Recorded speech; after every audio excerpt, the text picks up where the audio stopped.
नमस्कार, आप देख रहे हैं ग्रामीण स्थान। मैं हूं आपके साथ जितेंद्र।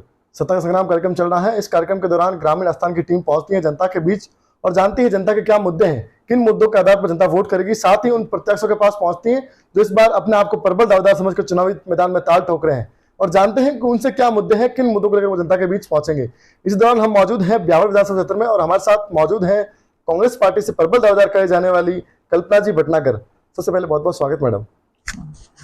मैडम, सबसे पहले आपका पारिवारिक बैकग्राउंड जानना चाहूंगा। किस बैकग्राउंड से मिलकर आप इस मुकाम पर हैं आज? हमारा एक बहुत ही शिक्षित और सामान्य परिवार है।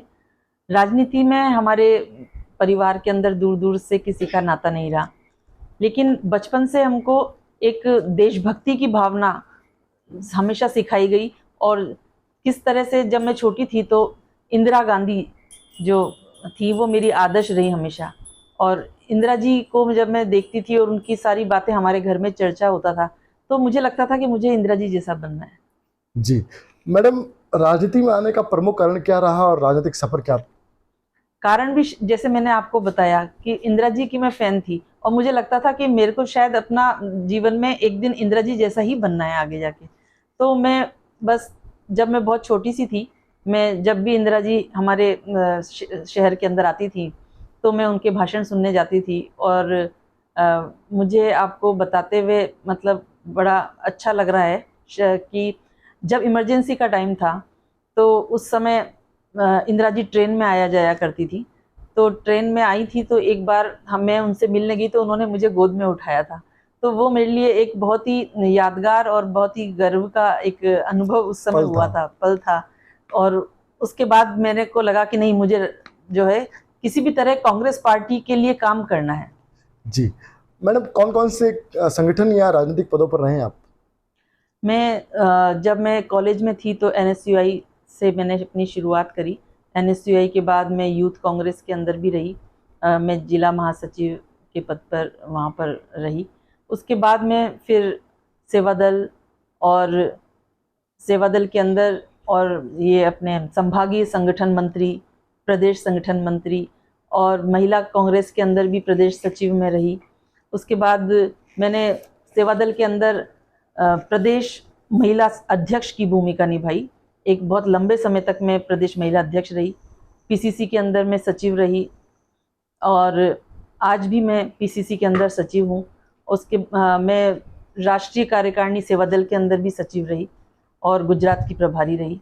और इस तरह से जिले से लेकर के और राष्ट्रीय स्तर की विभिन्न पदों को मैंने संभाला और मैंने अपनी जिम्मेदारी निभाने की कोशिश की। जी, मैं आपकी शिक्षा के बारे में जानना चाहूँगा। कहाँ तक आपने शिक्षा अर्जित की है और कहाँ से शिक्षा अर्जित की? मैंने बीएससी मैथमेटिक्स में किया, उसके बाद एमए इकोनॉमिक्स किया मैंने, और एमबीए करने का मेरा इरादा था। तो पहले तो मैंने कंप्यूटर एजुकेशन ली, वनस्थली विद्यापीठ से पीजीडीसीए किया और लुसियाना यूनिवर्सिटी यूएसए से मैंने एमबीए किया।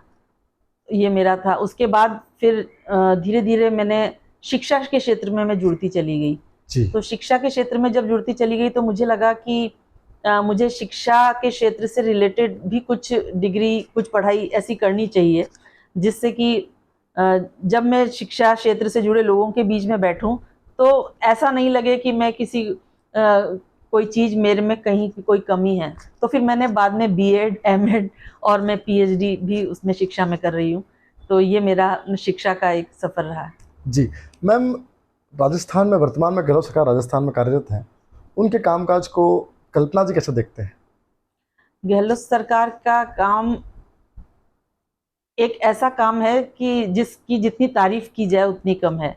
और गरीब को, हर तबके को जो वो दे रहे हैं और जिस तरह दिल खोल कर दे रहे हैं और जिस तरह संवेदनशीलता के साथ में वो हर व्यक्ति को देखते हैं कि इसका यहाँ परेशानी हो सकती है तो वो कैसे दूर की जाए, तो वो बिल्कुल ग्राउंड लेवल पर जाकर के जनता के साथ में जनता के दुख को समझकर काम कर रहे हैं। तो वास्तव में एक ऐसा नेता या ऐसी सरकार होनी चाहिए। और ये इसलिए क्योंकि कांग्रेस ने वैसे भी हमेशा गरीब की, जनता की और देश की विकास के बारे में सोचकर आगे बढ़ी है और इतने सालों काम किया है। और इस समय तो गहलोत सरकार का जो काम है वो बहुत ही ज़्यादा तारीफ काबिल है। इस जी मैडम, कहीं ना कहीं विपक्ष का आरोप है कि ये तो चुनावी रेवड़ियां बांट रहे हैं। कहाँ गए थे जब चुनाव जीत करके सत्ता में आए थे? 5 साल तो अपनी कुर्सी बचाने में लगा दिए। जब अंतिम वर्ष आया, चुनावी वर्ष आया, तो चुनावी रेवड़ियां बांटनी शुरू कर दी। क्या कहना चाहेंगे? विपक्ष का काम विपक्ष का होता है, वो कुछ भी कह सकता है, लेकिन कोई भी प्रोसेस चलता है, सब जानते हैं, कोई प्रोसेस होने में, कोई नियम कायदे बनने में, हर चीज में वक्त लगता है। पिछली बार भी गहलोत सरकार जो थी, कांग्रेस सरकार हमारी, उसने बहुत अच्छे काम किए, खूब चीजें जनता को दी, और इस बार और भी ज्यादा उन्होंने देने की कोशिश की है। अब लोग उसको किस नजरिए से देखते हैं, वो उनका नजरिया है। जी कल्पना जी, ये तो राज्य की बात हो गई। यहाँ के स्थानीय बात करूँ तो यहाँ से भारतीय जनता पार्टी के विधायक शंकर सिंह जी रावत हैं। उनके कामकाज को कैसे देखते हैं आप? शंकर सिंह रावत जी एक बहुत ही, उनका एक बड़ा समुदाय है यहाँ पर, रावत समुदाय, और उससे वो लगातार 3 बार विधायक यहाँ पर रहे हैं। और अगर मैं सोचती हूँ कि अगर 3 बार अगर कोई विधायक रहता है तो उस क्षेत्र का तो बहुत अच्छा विकास हो जाना चाहिए, वहाँ पर प्रॉब्लम्स किसी तरह की नहीं होनी चाहिए। लेकिन अफसोस की बात है कि इतना लंबा सफर करने के बावजूद उन्होंने जनता की सुध नहीं ली। किसी तरह का जो मूलभूत सुविधाएं होती हैं उनमें कोई अगर खामियां हैं तो उनको दूर करने की कोशिश नहीं करी। जनता परेशान है शहर के अंदर, तो स्पेशली वो लोगों से मिले नहीं हैं। बहुत तरह तरह की जो वो दूर कर सकते थे वो दूर उन्होंने नहीं करी है, और इसलिए रोष है उनके प्रति। जी, अब राजनीतिक जीवन से हटके आपके सामाजिक जीवन की ओर चलो, तो सामाजिक जीवन में कल्पना जी भटनागर ने कौन कौन से सामाजिक बड़े कार्य किए, जिन कार्यों का आप आज ग्रामीण राजस्थान के माध्यम से ब्यावर की जनता को गिनवाना चाहेंगे? देखिए, सामाजिक जीवन में मैंने अपनी तरफ से कोशिश जो भी करी है, मैं गिनवाना नहीं चाहती, क्योंकि गिनवाना तो फिर काम करने का मकसद गिनवाना नहीं होता। लेकिन हाँ, मैंने पूरी कोशिश की है कि जो योजनाएं होती हैं उनको किसी तरह से, अब चाहे वो वृद्धा पेंशन की योजना हो या बालिकाओं के लिए कोई सुविधा जो सरकारें देती हैं, उनको उन तक पहुंचाने के लिए मैं प्रयास करती रहती हूँ। उसके अलावा चूंकि मैं महिला हूँ, तो मेरा पूरा फोकस रहता है कि महिलाओं का सशक्तिकरण हो, तो महिलाओं के अंदर जागरूकता लाना और शिक्षा के क्षेत्र में उनको कैसे आगे बढ़ाया जाए, तो उसके लिए मेरा पूरा प्रयास रहता है। और जैसे मैंने आपको पहले ही बताया था, मैं शिक्षा क्षेत्र से जुड़ी हुई हूँ, यहाँ के कई स्कूलों के मैनेजमेंट के अंदर भी मैं हूँ, और मेरा ये प्रयास रहता है कि जो गरीब बच्चियाँ हैं उनको किसी तरह से कम फीस में या मुफ्त में कैसे शिक्षा दिलाई जाए, ताकि उनकी शिक्षा में अड़चन ना आए। तो बच्चियों को शिक्षा दिलाना और स्वरोजगार हेतु प्रेरित करना, ये सब काम करने के लिए मैं चाहती हूँ। उसके अलावा भी यहाँ पर हमारा एक संगठन है जो सर्वधर्म समभाव के लिए कार्य करता है, तो हमारा पूरा प्रयास रहता है कि यहाँ पर जातिगत किसी तरह का भेदभाव या झगड़े ना हो, और इसी तर्ज पर मैं अपने काम को आगे बढ़ा रही हूँ। जी कल्पना जी, जानना चाहूँगा कि अगर कांग्रेस पार्टी आपके ऊपर दाव खेलती है और ब्यावर विधानसभा क्षेत्र से आपको मैदान में उतारती है, तो कौन कौन से बड़े मुद्दे रहेंगे इस विधानसभा क्षेत्र के, जिन मुद्दों को लेकर आप जनता के बीच पहुंचेंगे? मुद्दे तो बहुत आने वाले हैं, आगे भी और बताए जाएंगे, लेकिन मुझे लगता है कि जो 15-20 साल से जो बहुत ज़्यादा विकास एकदम से रुक सा गया है, यहाँ पर सड़कों की हालत खराब होती है, उसको बहुत अच्छी तरह से यहाँ के जो एमएलए हैं, बोर्ड भी यहाँ पर बीजेपी का बनता है, तो वो लोग उसको अच्छी तरह से नहीं विकास कर पा रहे हैं। तो अब तो ब्यावर जिला भी बन गया है, तो मेरा तो यही प्रयास होगा कि एक तो इंफ्रास्ट्रक्चर अगर देखा जाए तो उसको इस तरह से करा जाए कि लगे कि टियर 1 शहरों जैसी सुविधा यहाँ पर मिलने लगी है।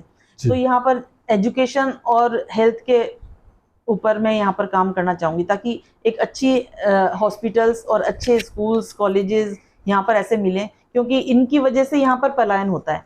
अच्छे बच्चे होते हैं वो बाहर चले जाते हैं, तो एजुकेशन में कहीं ना कहीं एक ज़रूरत है अच्छी यहाँ पर, तो वो फील्ड जो है वो मैं दुरुस्त करना चाहूँगी। उसके अलावा मैं तो चाहती हूँ कि हर तबके का, क्योंकि कई लोग जातिवाद फैलाते हैं, कई लोग अलग तरह से काम करते हैं, तो मैं चाहती हूँ कि हर व्यक्ति का विकास हो। ऐसा नहीं हो कि अपन किसी एक वर्ग विशेष पे ध्यान दे रहे हैं, एक जाति विशेष पे ध्यान दे रहे हैं। तो मैं चाहूँगी कि मैं सबको एक साथ लेके चलूँ, और हर व्यक्ति का विकास किस तरह से हो, हर व्यक्ति को सुविधा किस तरह से मिले, वो मैं उसके लिए अपना सर्वस्व अर्पण करना चाहती हूँ। मैडम, पिछले 20 साल से ब्यावर में कांग्रेस सत्ता में नहीं आ पाई, क्या कहना चाहेंगे? ये तो देखिए कई वजह हो जाती हैं। कई बार जैसे बीच में 2013 में मोदी लहर भी आई थी, जो पूरे देश के अंदर एक लोगों को गुमराह किया गया। और भी ये तो जनता का मानस है कि जनता किसको वोट देती है, जनता जनार्दन है, जो भी होता है जनता करती है, उसको हम स्वीकार करते हैं। लेकिन हाँ, ये मेरा मानना है कि कई बार जनता के पास वो गुमराह होती है, उसके पास कुछ ऑप्शन अच्छा समझ में नहीं आता, तो वो गलतियां भी कर जाती है। लेकिन हाँ, यहाँ पर कांग्रेस का माहौल अच्छा है, लोग चाहते हैं कि कांग्रेस आए। जी, कल्पना जी, एक सवाल ये पूछना चाहूँगा कि क्या विशेषता है कल्पना भटनागर के अंदर कि कांग्रेस पार्टी उन्हीं के ऊपर दाव खेले, क्योंकि प्रत्यक्ष की लिस्ट काफ़ी लंबी है। ऐसे क्या प्रमुख विशेषता है कि कांग्रेस पार्टी उन्हीं के ऊपर दाव खेले और उनको मैदान में उतारे? मैं तो सिर्फ ये सबसे पहली चीज़ एक ही बात कहना चाहूँगी कि कांग्रेस पार्टी महिला के ऊपर अगर दाव खेलती है तो 50% महिलाएं हैं, और वो महिलाएं चाहती भी हैं कि एक महिला नेतृत्व मिले। यहाँ पर बहुत पूरे जब से देश आज़ाद हुआ, महिला नेतृत्व ब्यावर को आज तक नहीं मिला।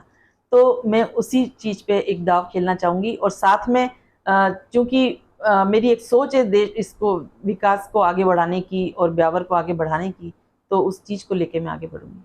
जी, कल्पना जी, अंत में आप ग्रामीण आस्थान के माध्यम से ब्यावर जनता से क्या कहना चाहेंगे?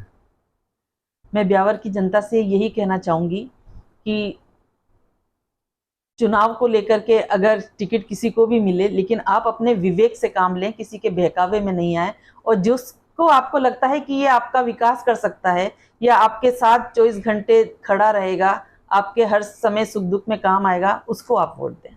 जी, ये थे हमारे साथ कल्पना जी भटनागर, जिन्होंने वादे तो काफ़ी बड़े बड़े किए हैं। अब देखना है कि जनता इनको जनादेश कितना देती है, ये तो आने वाला वक्त बताएगा। सत्ता का ऊंट किस करवट बैठेगा, ये तो देखने वाली बड़ी बात होगी। क्या कांग्रेस पार्टी इनके ऊपर दाव खेलती है या किसी और निर्दलीय का रूप अपना करके ये मैदान में जाते हैं, ये तो देखने वाली बड़ी बात होगी। अभी के लिए बस इतना ही। देखते रहिए सत्ता का संग्राम। कैमरामैन जितेंद्र सैन के साथ।